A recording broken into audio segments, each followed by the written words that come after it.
How to turn on or off restricted mode on TikTok. Hey everyone, welcome back to our channel. In this video I will guide you on how you can enable or disable restricted mode on TikTok, so make sure to watch the video till the end.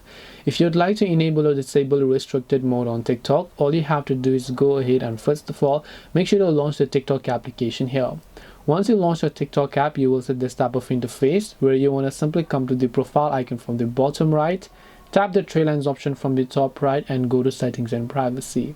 From here on, just go to this option called content preferences and then tap on it, and right here you can see restricted mode is currently turned off. So if you want to enable it, you can just turn on this and you can set a passcode to turn on restricted mode if you like. If it is turned on, you can turn it off by simply entering that similar password. This way you should be able to turn on or off restricted mode on TikTok. Hope this video is very helpful. If you have got any questions, feel free to leave them down below. Thank you very much for watching till the end of this tutorial, and see you soon in our next video.